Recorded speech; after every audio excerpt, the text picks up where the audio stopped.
오늘은 요한복음 6장 40절부터 진행해 보도록 하겠습니다. 내 아버지의 뜻은 아들을 보고 믿는 자마다 영생을 얻는 이것이니 마지막 날에 내가 이를 다시 살리리라 하시니라 라고 말씀해 주신 것이죠.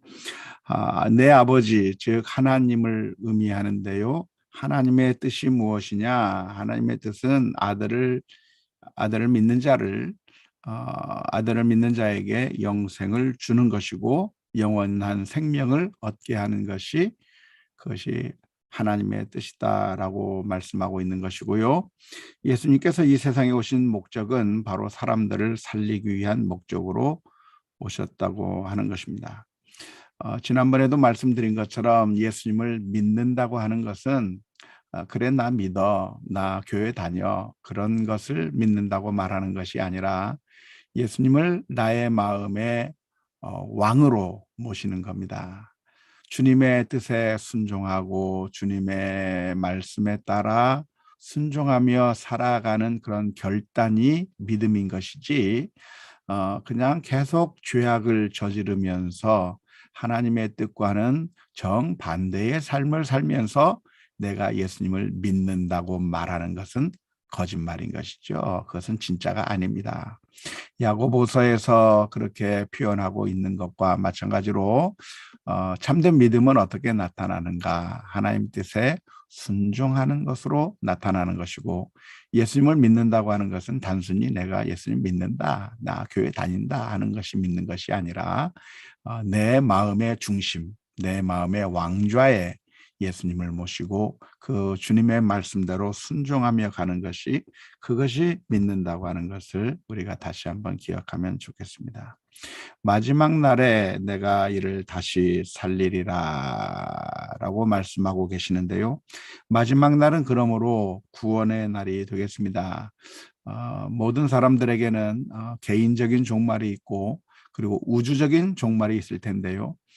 그런 우주적인 종말, 마지막 날, 이 세상의 질서가 다 끝장이 나고 이제는 하나님의 나라가 시작되는, 저 천국이 시작되는 그 마지막 날에 그때 심판이 있을 것인데 예수님을 믿고 영접한 사람, 예수님의 자녀, 예수님의 제자, 예수님의 자녀로 살아가는 사람들은 구원을 얻게 되는 것이겠지만 그러나 예수님을 거부하는 사람, 예수님을 믿지 않는 사람들은 결국 마지막 날에 구원을 받는 것이 아니라 심판을 받게 되는 것이죠.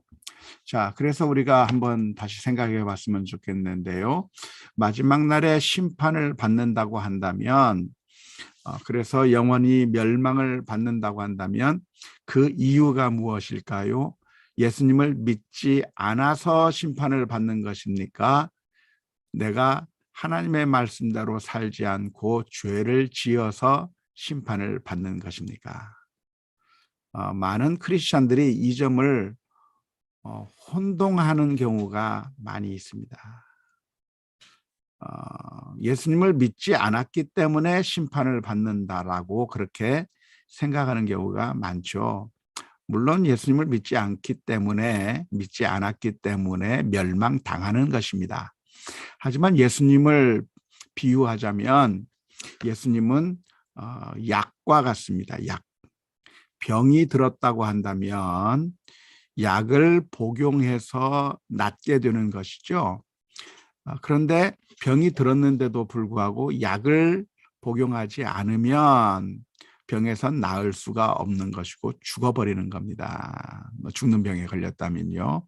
그렇다고 한다면 그 사람을 죽인 것은 약이 죽인 겁니까? 병이 죽인 겁니까? 병이 죽인 거거든요. 병 때문에 죽는 것입니다. 하지만 그 병에 걸렸음에도 불구하고 살아날 수 있는 길이 있습니다. 그 살아날 수 있는 길이 무엇이죠? 약을 복용하는 것이죠. 예수님은 약과 같은 존재입니다. 그러니까 누구든지 예수님을 믿는다고 한다면, 다시 말하자면 예수님을 마음속에 영접하고 주님의 자녀로, 주님의 제자로 살게 된다고 한다면 그 사람은 구원을 얻을 것입니다. 하지만 예수님을 믿지 않는다고 한다면, 예수님을 영접하지 않는다고 한다면 그 사람은 멸망할 것입니다. 하지만 그 사람이 죽은 것은 죄를 지어서 하나님의 말씀에서부터 멀리 떠나 있기 때문에 죽은 것이라고 하는 것을, 그를 죽게 한 이유가 무엇인가? 죄 때문에 죽게 된다고 하는 사실을 우리가 분명하게 기억해야 할 것입니다. 그런데 많은 사람들이 그것을 착각해요. 착각해서 뭐라고 이야기하냐면 예수님을 안 믿어서 죽는다고 얘기를 해요. 예수님을 안 믿어서 죽는다고 하는 그 말은 뭐 맞는 말이에요. 맞는 말이지만 그러나 그것은 예수님이 죽인 게 아니고 예수님이라고 하는 약을 먹지 않았기 때문에 살 수 있음에도 불구하고 못 산 겁니다. 그러니까 그것을 우리가 분명하게 깨닫지 않으면 불신자들에게 예수님을 소개할 때도 곤란한 것이고, 예수님을 제대로 복음을 제대로 잘 전달하지 못하게 되는 것이죠. 자꾸 말이 막히는 겁니다. 그러니까 우리가 분명하게 기억해야 될 것은, 사람이 심판을 받는 이유는 무엇인가? 예수님을 안 믿어서라기보다는 죄를 지었기 때문입니다. 죄를 지었는데 그럼에도 불구하고 살아날 수 있는 가능성이 있는데, 예수님을 믿는 것이 살아날 수 있는 방법인 것이죠. 그래서 그 점을 좀 표현하기가 약간 애매합니다. 그러니까 예수님을 안 믿어서 죽긴 죽었어요. 그러나 우리가 분명하게 사람을 죽이는 것은 질병이고 약이 죽이는 게 아니다. 약은 살리는 거다라고 하는 개념을 먼저 우리가 잘 기억하면 좋겠는데요. 6장 40절에서 말하고 있는 내용이 그것입니다. 모든 사람들이 다 죽을 수밖에 없는 사람들인데, 그러나 예수님이라고 하는 영생의 약, 예수님이라고 하는 만병통치약을 먹게 된다고 한다면 다시 살아나게 된다고 하는 것을 6장 40절에서 말씀하고 있는 것입니다. 종종 오해를 해서 믿지 않는 것이 심판의 이유라고 말하는 경우가 있습니다. 100% 틀린 말은 아니고 맞는 말이에요. 맞는 말이기는 하지만 많은 오해를 불러일으킬 수 있는 말이라고 하는 것을 기억해야 할 것입니다. 6장 41절입니다. 자기가 하늘에서 내려온 떡이라 하심으로 유대인들이 예수에 대하여 수군거려라고 되어 있습니다. 예수님께서 자기 자신이 하늘에서 내려온 떡이라고 이야기를 하니까 그 말을 들은 사람들이 혼란스러운 것이죠. 왜냐하면 하늘에서 내려온 떡이라고 하면 떡도 아니고 사람인데 떡이라고 말하니까 혼란스러운 것이죠. 그러면서 예수님의 말을 잘 믿지 못하고 도대체 이게 무슨 말이냐, 말도 안 되는 소리 하지 마라, 그러면서 서로 수군거리게 된 것입니다. 그런데 그 수군거린 내용이 42절에 기록되어 있습니다. 이르되 이는 요셉의 아들 예수가 아니냐, 그 부모를 우리가 아는데 자기가 지금 어찌하여 하늘에서 내려왔다 하느냐. 그러니까 하늘에서 내려왔다고 한다면 부모가 없이 갑자기 하늘에서부터 뚝 떨어져야 하늘에서 내려온 걸로 생각하는 거죠. 그런데 자기들이 알기로는 예수님이 어렸을 때부터 예수님을 봐왔거든요. 요셉의 가정에, 요셉과 마리아의 가정에 자녀로 성장하는 그 모습을 사람들이 목격했던 겁니다. 그러니까 이 사람이 분명히 요셉의 아들로, 요셉에게서 마리아에게서 태어난 우리가 그 출처를 분명하게 아는데 어떻게 자기가 하늘에서 내려왔다고 말을 할 수 있는가? 그것은 거짓말하고 있다라고 말하고 있는 것이고, 부모를 우리가 잘 알고 있는데 어째서 왜 부모에게서 나온 것이 아니라 하늘에서부터 왔느냐고 그렇게 따지는 것이죠. 이 6장 42절을 이해하기 위해서는 1세기 당시에 있었던 당시의 그 신학적인 그 어떤 그 전통에 대해서 좀 이해할 필요가 있는데요. 당시의 전통에 의하면 메시아가 올 텐데 그 메시아는 근원을 알 수 없는, 출처를 알 수 없는 그런 메시아가 올 것이다 라고 하는 그런 기대를 하고 있었다고 합니다. 그러니까 메시아가 딱 나타나면 어떻게 나타나느냐, 누구의 아들, 누구의 아들, 누구의 아들 이런 식으로 해서 분명하게 알 수 있는 사람이 나타나는 것이 아니라 전혀 생판 듣지도 보지도 못한 어떤 정말 새로운 인물이 그 근거를 알 수 없고 출처를 알 수 없는 그런 갑작스럽게 딱 나타나는 그런 갑작스럽게 출현하는 자가 메시아로 올 거라고 하는 그런 기대를 당시의 사람들이 하고 있었던 것이죠. 마치 누구와 같으냐면 멜기세덱과 같이 메시아가 나타날 거라고 생각을 한 겁니다. 구약 성경에 보면 멜기세덱이라고 하는 그런 제사장이 등장하는데요. 창세기에 나오죠. 그런데 그 창세기를 쭉 읽어보다 보면 족보가 있잖아요. 그래서 아담과 하와가 가인과 아벨과 셋을 낳고 셋이 또 자손을 낳고 또 자손을 낳고 누구는 누구를 낳고 누구는 누구를 낳고 해가지고 그 족보가 쭉쭉쭉쭉 이어진단 말입니다. 그러니까 그 창세기에 나와 있는 그 아담의 후손들의 족보가 쭉 나와 있기 때문에 누가 누구의 아들이라는 걸 잘 알아요. 예를 들자면 뭐 아브라함이 이삭을 낳고 이삭이 야곱을 낳고 뭐 또 야곱이 12 아들들을 낳고 그렇게 쭉 족보가 이어져 오는 것이죠. 그런데 창세기에 보면 족보가 없이 갑자기 짠 하고 나타난 사람이 있습니다. 그 사람이 누구냐면 멜기세덱이죠. 아브라함이 전쟁을 하고 돌아오니까 갑자기 뜬금없이 전혀 한 번도 소개되지 않았던 멜기세덱이라고 하는 제사장이 나타나서 그 아브라함을 축복하고 하는 장면이 창세기에 기록되어 있습니다. 이렇게 멜기세덱처럼 갑자기 출처를 모르는, 어디서 나타난지 모르는 그런 갑작스러운 존재가 딱 나타나는 것처럼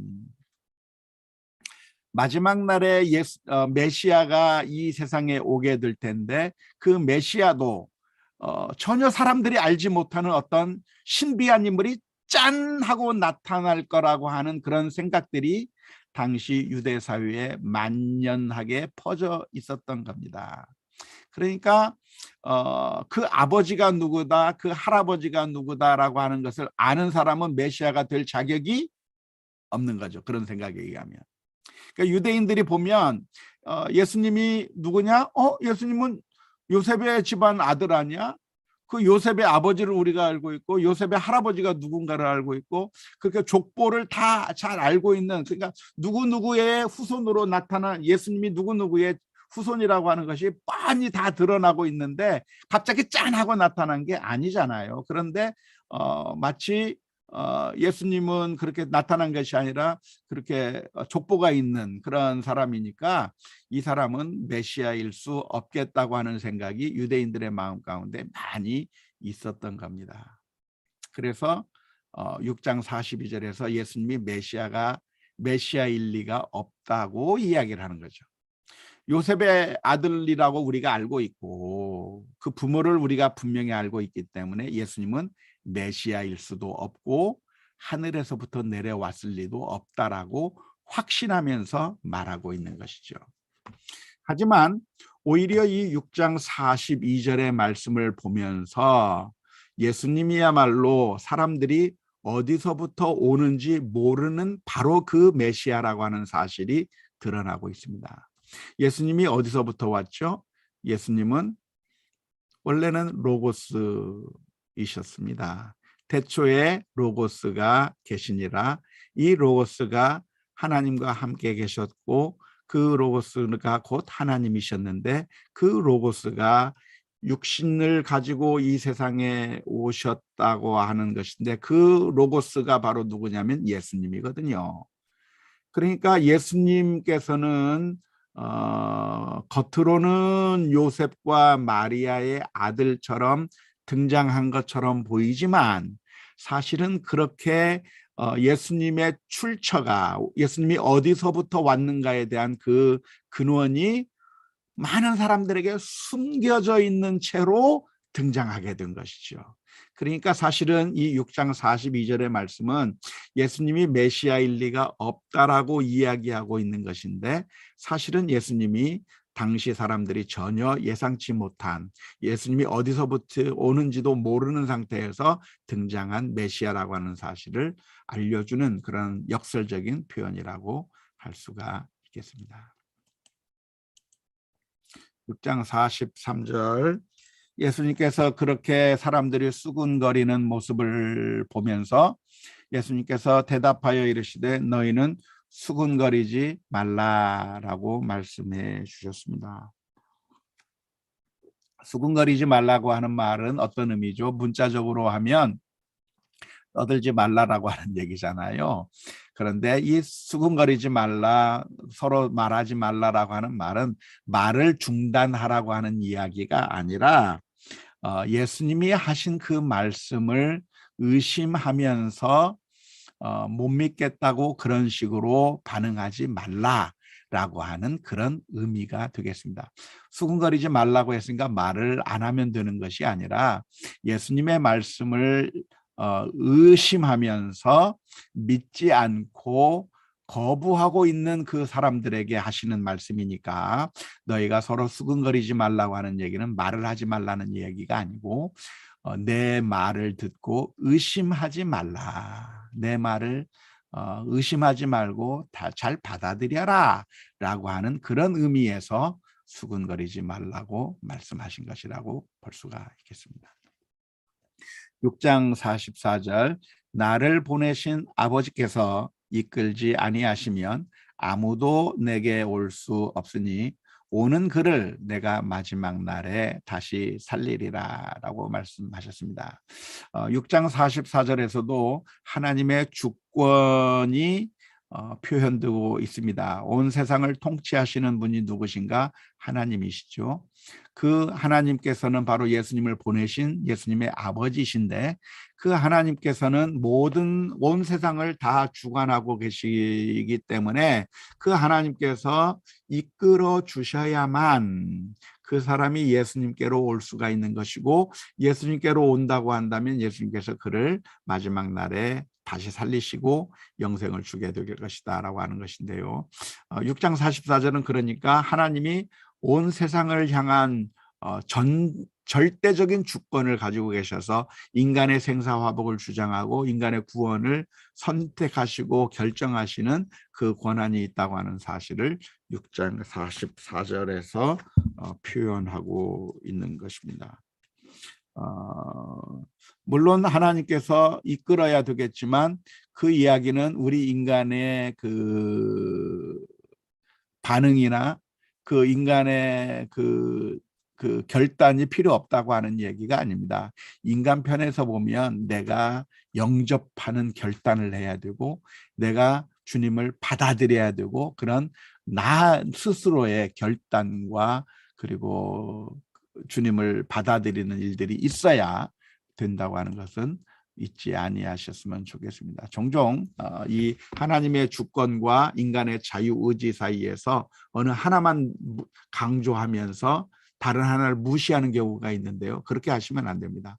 하나님의 절대적인 주권이 있어서 하나님께서 모든 구원을 다 주관하시는 것이지만 그러나 역시 인간 편에서 본다고 한다면 내가 결단하고 내가 믿고 내가 예수님을 영접하는 그런 결단들이 있어야 되는 것이죠. 이 두 개가 같이 가는 겁니다. 6장 45절 선지자의 글에 그들이 다 하나님의 가르치심을 받으리라 기록되었은즉 아버지께 듣고 배운 사람마다 다 내게로 오느니라. 하나님 다시 말하자면 믿음을 가지는 것은 그냥 내가 믿음을 가지고 싶다고 해서 가지는 것이 아니라 하나님께서 그들로 하여금 깨닫게 해 주셔야만 깨달음이 온다고 하는 것이죠. 지금 이 44절이나 45절이나 하나님의 절대적인 주권의 측면에서 이야기하고 있는 겁니다. 내가 믿고 싶다고 해서 믿는 것이 아니라 하나님께서 그 사람으로 하여금 깨닫게 만들어 주어야 깨닫게 된다는 것이죠. 그러한 것을 예수님께서 종종 표현하셨는데요. 예를 들자면 베드로가 예수님을 향해서 믿음으로 고백을 합니다. 주는 그리스도시요 살아계신 하나님의 아들이라고 그렇게 고백할 때 예수님께서 그 베드로를 칭찬하셨습니다. 칭찬하시는데, 그런데 이것은 너의 혈육이 가르쳐 준 것이 아니라 하나님께서 너에게 가르쳐 주신 거라고 말씀하고 있는 것이죠. 그러니까 베드로는 자신이 그렇게 주님을 따라다니면서 관찰하고 보면서 예수님이야말로 정말 그리스도구나 라고 하는 마음의 그 확신을 가지게 되었는데, 그렇게 확신을 가지는 것이 어떻게 된 것이다? 영적인 차원에서 본다면 하나님께서 그 베드로에게 알려주셨기 때문에 그렇게 베드로가 그런 깨달음을 얻을 수 있었다고 하는 것이죠. 그와 마찬가지로 6장 45절에서도 하나님의 가르치심을 받은 사람, 하나님께서 그 사람을 인도해 주셔야만 그래야 예수님을 믿고 예수님에게 나올 수 있다고 말씀해 주시는 것입니다. 6장 46절 말씀입니다. 이는 아버지를 본 자가 있다는 것이 아니니라. 오직 하나님에게서 온 자만 아버지를 보았느니라. 하나님 아버지는 우리가 눈으로 볼 수 없죠. 영이신 하나님이니까요. 영이신 하나님을 봤다고 말할 수가 없는 겁니다. 그렇지만 예수님은 누구십니까? 하나님과 함께 계셨던 로고스잖아요. 태초에 로고스가 하나님과 함께 계셨다고 말씀하시고, 그 하나님의 품속에 있던 그 예수님께서 이 세상에 오셨기 때문에 예수님은 하나님을 보셨어요. 어떻게 보셨는지 우리는 잘 모르죠. 영적인 하나님을 어떻게 보셨는가, 성자 예수님께서 성부 하나님을 어떻게 보셨는가 우리는 잘 알 수가 없지만, 영적인 하나님께서 어떻게 서로 보셨는가에 대해서 우리는 알 수 없지만, 아무튼 함께 하셨던 그 하나님께서, 예수님께서 하나님 아버지를 보셨고, 그 하나님을 보신 그 주님께서 하나님을 사람들에게 나타내주고 있는 것이죠. 6장 47절, 진실로 진실로 너희에게 이르노니 믿는 자는 영생을 가졌나니. 믿는 자는 영생을 가지게 되었다는 것인데요. 영생을 가진다고 하는 것은 무엇을 의미합니까? 영생을 가졌다. 영생을 가졌다고 하는 얘기는 마지막 날에 천국에 들어간다 라고 하는 개념과는 좀 다른 개념입니다. 우리는 종종 생각하기를 예수 믿으면 죽어서 천국 간다, 예수님을 믿지 않으면 죽어서 지옥에 간다라고만 생각하고 있고, 이 현 시대와는 아무런 관련이 없이 나중에 천국 가느냐, 나중에 지옥 가느냐라고만 생각하기 때문에, 그래서 종종 오해를 하게 되는 겁니다. 마치 천국 입장권을 우리가 소유하고 있으면 이 세상에서 무슨 짓을 하더라도 나중에 천국 입장권만 보여주면 천국에 갈 수 있고, 그런 천국 입장권이 없으면 아무리 이 세상에서 잘 살아도 지옥에 간다라고 하는 그런 개념으로 늘 생각하기가 쉽습니다. 그런데 영생이라고 하는 것은 단순히 천국에 가냐 지옥에 가느냐 그 문제라기보다는 하나님과의 생생한 교제 속으로 들어간다고 하는 것을 의미하는 것일 겁니다. 하나님과의 바른 관계가 세워진다고 하는 것을 영생으로 보면 좋겠습니다. 전에는 우리가 하나님을 배반하고 하나님을 멀리 떠나서 하나님의 뜻과는 상관없이 살던 사람들이었습니다. 하지만 예수님을 믿는다고 하는 것, 그런 사람이 영생을 가진다고 했는데, 그렇게 영생을 가지는 것은 무엇이냐면 이제는 하나님과의 바른 교제 속으로 들어가는 것이죠. 마치 탕자의 비유에 보면 탕자가 아버지의 재산을 가지고 먼 타국에 가서 허랑방탕하게 다 써버리고 돼지우리에서 돼지를 치면서 쥐염 열매를 먹으면서 그렇게 아주 비참하게 살았는데요. 그렇게 비참하게 살던 인생이 나중에 아버지에게로 다시 돌아옵니다. 다시 돌아올 때 그 아버지가 그 아들을 맞이하고 회복시켜주고 아들로 영접해 주거든요. 그렇게 함으로써 어떻게 됐나요? 그래서 아버지와의 관계가 회복이 된 거죠. 아버지의 집에서 살게 되는 것이죠. 그렇게 아버지와의 관계가 회복이 되고 그리고 아버지께서 주시는 그 사랑의 은총을 받아 누리고 하는 그 모든 것이 다 영생이라고 하는 개념으로 이해해야 되는 겁니다. 우리 한국 사람들은 종종 영생이라고 하는 것을 그런 개념으로 생각지 않고 내가 예수님 믿으면 이 세상에서 무슨 나쁜 짓을 하고 살아도 나중에는 천국 가겠지. 이 세상에 무슨 악한 짓을 아무리 많이 하더라도 그런데 예수님을 믿기만 하면 나중에는 천국 가겠지라고 하는 죽음 이후에 대해서만 너무 늘 생각하는 경향이 있는데 죽음 이후의 문제 물론 죽어서도 천국 가겠지만 그러나 더 중요한 것은 지금 내가 하나님과의 바른 관계 속으로 들어가느냐 영생의 그 삶 속으로 들어가느냐가 중요한 것이고 영생이 바로 그렇게 하나님과의 바른 관계 속으로 들어가는 게 영생이라고 하는 것을 우리가 개념을 바르게 정립해야 할 것입니다. 6장 48절 내가 곧 생명의 떡이니라. 예수님께서 그렇게 말씀하시면서 이제 생명의 떡이라고 하는 그런 비유로 예수님을 설명해 주고 있는데요. 떡의 기능이 뭐죠? 떡의 기능은 내가 먹고 사는 겁니다. 내가 육신이 사는 거죠. 양식을 안 먹으면 죽는 거죠. 그와 마찬가지로 예수님이 생명의 떡이라고 하는 것은 예수님 안에 예수님과의 교제를 하게 될 때 예수님과의 그 사랑의 관계 속으로 들어가게 될 때 비로소 우리가 영생이라고 하는 생명을 얻게 된다고 한다는 점에서 내가 곧 생명의 떡이라고 말씀하고 계시는 겁니다. 너희 조상들은 광야에서 만나를 먹었어도 죽었거니와.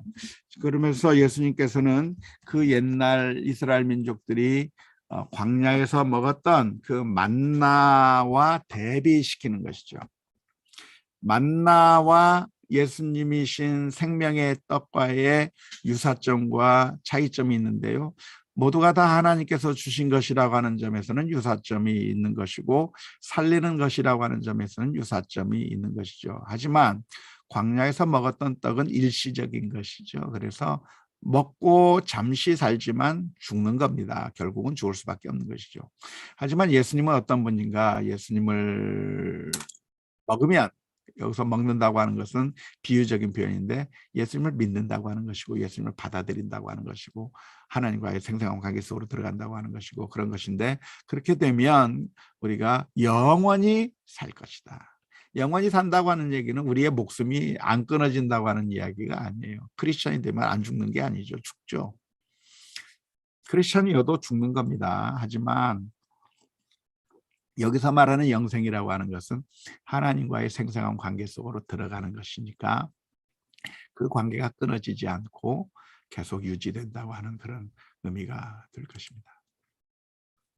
6장 50절 이는 하늘에서 내려온 떡이니 사람으로 하여금 먹고 죽지 아니하게 하는 것이다. 역시 이것이 그냥 단순히 그 물질적인 떡을 의미하는 것이 아니라 영생의 떡, 영적인 그런 살리는 것이라고 하는 것을 이해하시면 좋겠습니다. 6장 51절입니다. 나는 하늘에서 내려온 살아있는 떡이니 사람이 이 떡을 먹으면 영생이니라. 내가 줄 떡은 곧 세상의 생명을 위한 내 살이니라 하시니라. 예수님께서 좀 더 한 걸음 더 나가서 어떻게 사람들을 살릴 것인가에 대해서 더 말씀해 주시는 것이죠. 어떻게 살리는 것인가? 내 살을 내주어서 내 살을 먹게 해서 살리겠다는 것입니다. 근데 내 살을 주어서 먹게 한다고 하는 것이 무엇을 의미하냐면 바로 십자가의 죽음을 의미하는 겁니다. 예수님께서 십자가 위에서 죽으심으로 말미암아 우리들의 죄를 다 씻는 그 사건을 곧 예수님께서 우리를 위해서 생명을 살리기 위한 살을 내어주시는 것이고, 그 십자가와 구원의 사건을 내가 받아들이고 그렇게 한다고 한다면 살아날 것이라고 예수님께서 말씀해 주시는 것이죠. 이 말을 하니까 52절, 그러므로 유대인들이 서로 다투어 이르되 이 사람이 어찌 능히 자기의 살을 우리에게 주어 먹게 하겠느냐라고 질문을 던지죠. 유대인들은 비유로 하신 말씀을 문자적으로 들은 겁니다. 정말 예수님이 자기의 살을 띄어서 준단 말인가, 자기의 살을 떼어준다고 하는 말인가 라고 하는 말로 비아냥거리면서 이야기하는 거죠. 예수님이 의미하신 것은 그게 아닙니다. 예수님께서 그런 의미의 말씀을 해주신 것은 아니죠. 그러자 예수님께서 말씀하십니다. 예수께서 이르시되 내가 진실로 진실로 너희에게 이르노니 인자의 살을 먹지 아니하고 인자의 피를 마시지 아니하면 너희 속에 생명이 없느니라. 예수님, 여기서 인자는 예수님을 의미하는 건데 예수님의 살을 먹어야 된다, 예수님의 피를 먹어야 된다고 하는 말의 의미가 무엇일까요?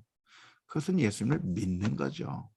예수님의 구원의 사건을 나의 것으로 받아들이는 것이죠. 십자가 대속의 사건을 나의 것으로 받아들이고 주님을 나의 왕으로 모시고는 그것을 가리켜서 예수님의 살을 먹고 예수님의 피를 마시는 것이라고 비유적으로 예수님께서 말씀해 주신 것이고, 그렇게 해야만 우리 속에 영생이 생긴다, 생명이 있게 되는 것이다라고 말씀해 주신 것이죠. 하지만 우리 교회의 역사를 쭉 살펴보면 그 교회 역사적으로 예수님의 살을 먹고 예수님의 피를 마시는 것을 오해한 적이 굉장히 많이 있습니다. 특별히 어디서 오해를 했냐면 천주교에서 오해를 했습니다. 천주교에서의 성찬식은 화채설이라고 하는 것을 주장합니다. 그러니까 천주교에서 성찬식을 하게 되면 빵과 포도주를 나누어 줄 텐데, 천주교에서 하는 말이 무슨 말을 하냐면 성찬식 때 빵을 나누어 주고 포도주를 나누어 주게 되면 그 빵이 예수님의 살로 변하고 그 포도주가 예수님의 피로 변한다고 그렇게 이야기를 합니다. 그래서 천주교에서 이 성찬식의 빵과 포도주를 뭐라고 하죠? 성체라고 하죠. 성체, 성혈이라고 합니다. 거룩한 몸, 거룩한 피라고 하는데요. 그래서 영성체, 영성혈 이렇게 이야기하는데 성찬식의 그 빵과 성찬식의 포도주가 원래는 빵과 포도주지만 그것을 성찬식을 하는 과정 가운데 그것이 싹 변해버려서 예수님의 몸으로 변해버린다, 예수님의 피로 변해버린다라고 그렇게 생각하는 것이죠. 그래서 화채설이라고 합니다. 채, 몸체죠. 화, 변한다는 거죠. 몸으로 변해버리는 그 이론을 가지고 있어서, 그러니까 예수님 포도주의 빵과 포도주가 성찬식 때 예수님의 살과 피로 변해버렸으니까 그 성찬식에 참여를 하면 그러면 예수님의 살과 피를 먹는 게 돼요. 먹는 게 되고 그래야 영생을 가지는 거예요. 그러니까 천주교식 개념에서는 성찬식에 참여하는 것이 내가 영적으로 살아나는 것과 아주 밀접한 관계가 있는 겁니다. 그런데 어떤 신자가 성찬식에 참여할 수 없다? 그러면 그 사람 구원에서 배제되는 거죠. 그러니까 이 성찬식의 빵과 포도주가 우리들의 구원을 결정할 수 있는 그런 권한이 있는 빵과 포도주가 되어버리는 것이고, 그런데 그 빵과 포도주를 누가 나눠줘요? 신부님들이 나눠주거든요. 신부님들이 나눠주는데 어떤 사람은 당신은 내가 못 나눠줘, 당신한테 내가 성찬식에 빵을 안 줘. 당신한테 성찬식 포도주를 안 줘. 그러면 저 사람 구원을 못 받는 거예요. 그러니까 구원이 누구의 손에 달려 있느냐?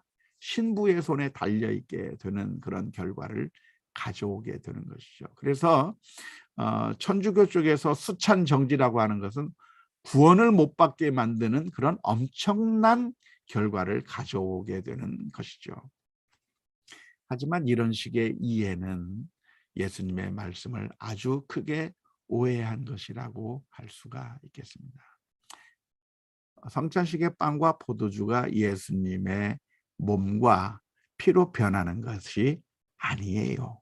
그리고 예수님의 살과 피를 마신다고 하는 것은 성찬식에 참여한다고 하는 그런 의미가 결코 아닙니다.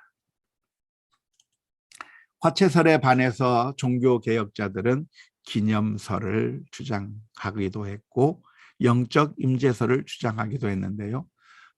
쯔빙글리는 기념설을 주장한 걸로 알려져 있죠. 성찬식은 우리가 예수님의 진짜 살과 진짜 피를 먹는 것이 아니라 그렇게 변해버리는 것이 아니라 우리는 성찬식을 통해서 예수님의 십자가를 기념하는 것뿐이다. 맞는 말이죠. 기념하는 거죠. 나를 기념하라고 하셨으니까요. 그리고 칼빈은 영적 임재설을 이야기했습니다. 뭐냐면 성찬식을 할 때 주님께서 우리와 함께 영적으로 임재하시는 것이다 라고 표현하고 있는데 그렇게 주님의 그 죽으심에 우리가 영적으로 참여하는 것이다 라고 그렇게 완화해서 표현했는데 종종 우리가 성찬식을 그런 식으로 오해하면 안 되는 거죠. 인자의 살을 먹고 인자의 피를 마신다고 하는 것은 성찬식을 통해서 영생을 얻고 안 얻고가 아닙니다. 성찬식을 하면 좋지만 성찬식을 못할 수 있는 그런 상황도 생겨요. 그러면 안 되느냐? 안 해도 돼요. 정작 중요한 것은 성찬식을 했느냐 안 했느냐가 중요한 것이 아니고 정말 바른 관점으로 예수 그리스도의 십자가를 이해하고 있느냐가 훨씬 더 중요한 것이 될 것입니다. 6장 54절 내 살을 먹고 내 피를 마시는 자는 영생을 가졌고 마지막 날에 내가 그를 살리리라고 했는데 이것도 역시 마찬가지입니다. 성찬식에 참여해야만 영생을 가진다고 하는 의미도 아니고 그런 사람들만 구원받는다고 하는 얘기가 아니라 은유적인 표현으로 비유적인 표현으로 예수님의 살과 피를 먹고 마신다고 하는 얘기는 예수님을 믿고 예수님을 영접해야 된다고 하는 그런 의미라고 하는 사실을 이해하시면 좋겠습니다. 6장 55절 내 살은 참된 양식이요 내 피는 참된 음료로다. 참된 양식, 참된 음료의 의미가 뭡니까? 거짓된 양식, 거짓된 음료의 반대말이 될 텐데요. 거짓된 양식, 거짓된 음료가 뭐죠? 거짓이라기보다는 일시적인 양식이죠. 일시적인 음료. 즉 우리가 실제로 먹고 마는 이 물질적인 양식과 음료와는 달리 우리로 하여금 영생을 얻게 하는 영원히 죽지 않게 하는 그런 영적인 양식, 영적인 음료라고 하는 것인데요. 예수님의 몸과 피가 그렇다는 것입니다. 내 살을 먹고 내 피를 마시는 자는 내 안에 거하고 나도 그의 안에 거한다. 즉 예수님을 믿는 자는 예수님 안에 거하면서 그 안에 거한다고 하는 그런 의미의 말씀이 되겠습니다. 살아계신 아버지께서 나를 보내심에 내가 아버지로 말미암아 사는 것 같이 나를 먹는 그 사람도 나로 말미암아 살리라. 아무튼 이 지금 예수님의 살과 피를 먹는 이야기를 계속 해주고 있지만 분명하게 기억할 것은 실제적으로 우리가 예수님의 살을 먹고 피를 실제로적으로 마시는 것이 아니라 그것이 비유적인 표현이라고 했습니다. 그러므로 그 예수님의 피를 마시고 살을 먹는 것은 예수님을 믿고 예수님의 구원의 사건, 십자가의 사건을 나의 것으로 받아들이고 영접하고 예수님의 자녀로 제자로 살아가는 것을 의미하는 것이다 라고 하는 것을 기억하시면 좋겠습니다. 시간이 됐습니다. 여기까지 진행해 보도록 하겠는데요. 잘 들었습니까? 정현주 집사님 오늘 늦게 돌았어요. 다른 걸 하시다 돌았는가? 언니가 서울에서 엄마 댁에 와가지고요. 보고 오면서 유튜브로 들었어요. 그래요? 유튜브로도 들으셨구나. 네. 편리한 세상이에요. 감사합니다. 네. 오래간만에 언니가 오셨군요. 네. 서울이라 멀어서 잘 안 오는데. 우리 교회도 같이 데리고 오면 좋은데요. 같이 왔었나요? 아니요, 언니는 안 왔었어요. 여동생만 왔었어요. 네. 성찬식이 네, 어떤 교회는 한 달에 한 번 이렇게 하는 교회도 있고 저희 장로회 쪽은 1년에 2번인가요? 보통 그렇게 하죠. 네, 2번 하는 것 같아요. 네, 참 성찬식을 그래도 형식이어도 한다고 하면 왠지 내 자신의 하나님 앞에서 이 성찬을 받아도 되는지 내 자신의 점검. 그때 목사님께서 하신 멘트가 참 좋았어요. 일주일 동안 그 자신을 돌아보고 성찬을 받을 수 있는 마음을 가지고 성찬식에 준비하면서 오시라고 했던 광고가 한번 있었어요. 그렇구나. 준비하는 마음으로 참여하는 것으로 돌아볼 수 있는 좋은 기회구나라고 생각하고 좋았었어요. 네. 성찬식이 정말 은혜의 방편이라고 하잖아요. 그러니까 성찬식을 통해서 예수 그리스도께서 우리를 위해서 십자가를 지시고 피 흘려 주신 그 은혜를 다시 한번 생생하게 경험하게 하는 아주 중요한 은혜의 수단이 됩니다. 그래서 성찬식을 하는 것은 아주 좋고 영적인 유익이 있어요. 그런데 모든 좋은 영적인 좋은 것들이 안 좋은 쪽으로 변할 수 있는 가능성은 언제든지 있습니다.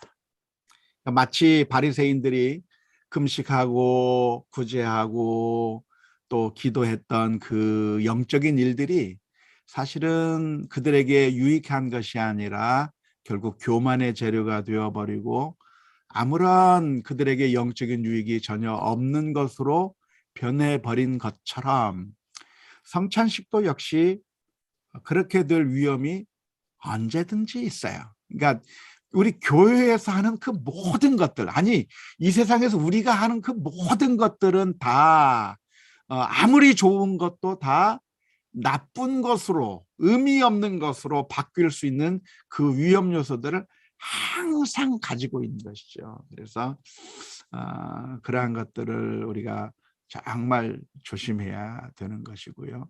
그래서 뭐 이제 원래 이제 종교 개혁의 전통은 사실 종교 개혁의 전통이라기보다는 천주교에서부터 계속 내려온 전통은 뭐냐면 예배 때마다 미사 때마다 성찬식을 하는 것이 초대교회에서부터 쭉 내려온 전통이에요. 전통.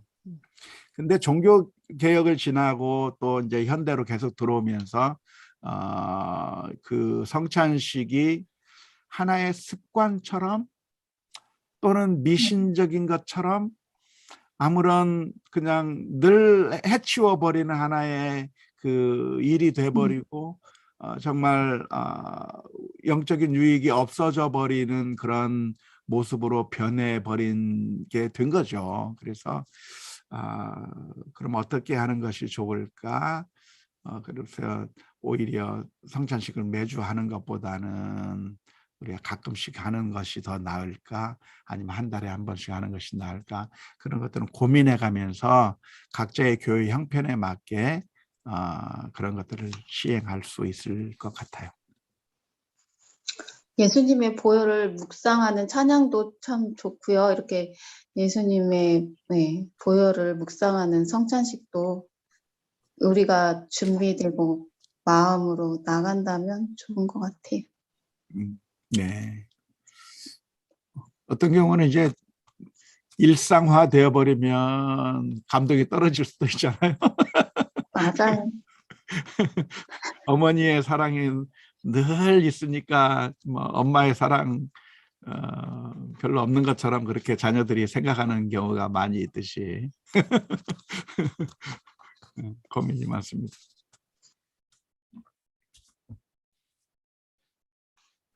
목사님, 네, 아까 그 42절에 네, 수군거린다고 했잖아요. 우리가 부모를 다 알고 있는데 음, 하늘에서 내려왔다 하는 그런데요.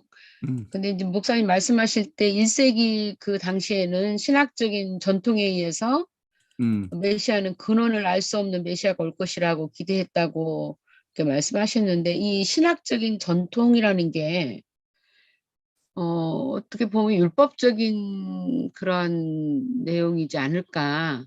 이제 제가 생각할 때는요.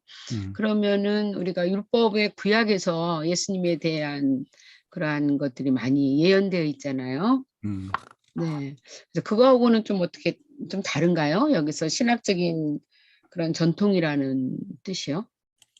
그러니까 제가 그 말씀을 드렸는데 1세기 시대 때 랍비들이 성경 해석을 많이 했잖아요. 그러면서 아무튼 그 당시에 존재하던 많은 신앙 서적들이 많이 있었습니다. 그러니까 천주교에서 쓰고 있는 의경 같은 거라든지 이런 것들도 네. 많이 있었는데 그러니까 성경만 있는 것이 아니라 그 성경을 해설한 책들이 많이 있었던 것이죠. 그런데 그 책들을 보면 그 당시 사람들이 성경을 읽고 어떻게 해석했는가를 우리가 알 수가 있어요. 근데 그렇게 그 있는 여러 문서들 중에 살펴보면 어떤 내용이 나냐면 메시아는 어떤 메시아냐, 우리가 그 근원을 알 수 없는 메시아가, 출처를 알 수 없는 그런 갑작스런 등장하는 메시아가 우리에게 올 것이다라고 하는 그런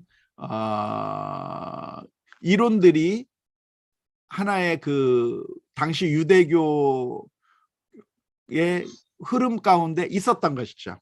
그러니까 성경은 아니에요. 성경은 아니지만 당시에 그렇게 생각하고 있는 사람들이 많이 있어요. 그러니까 지금 그 복음서에 보면 그런 몇 가지 예들이 있는데 메시아가 오기 전에 엘리야가 먼저 와야 된다라고 하는 그런 생각들도 많이 가지고 있고, 안식일을 지키려면 이렇게 해라 저렇게 해라 하는 이런 그런 해설들도 많이 있고, 그 당시에 해설해 놓은 것들이 참 많이 있단 말이에요.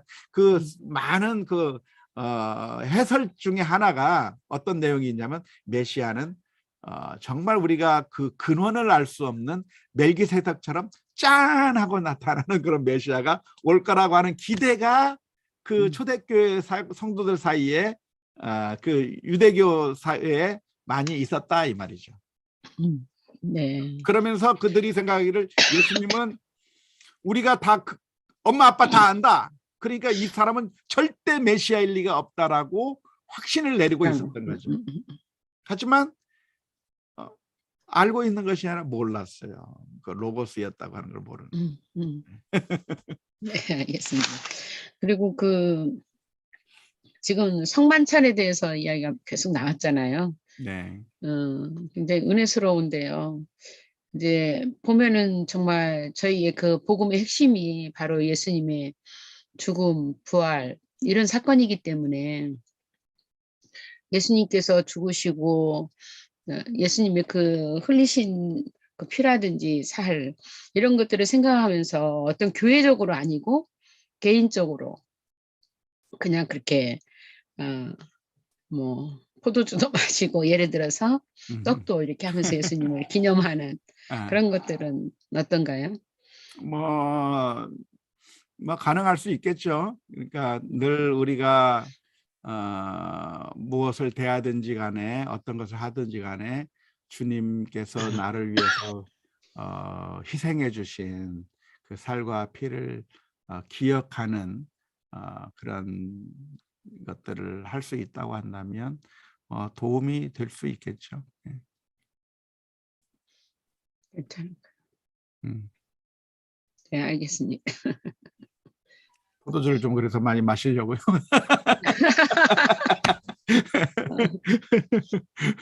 아니 근데 아니, 저는 그렇게 잘 못해요, 게을러가지고. 그런데 네. 그렇게 하는 사람이 있고요. 음, 굉장히 그러면서 은혜도 음, 많이 받고 그렇다고 음, 그래요. 네.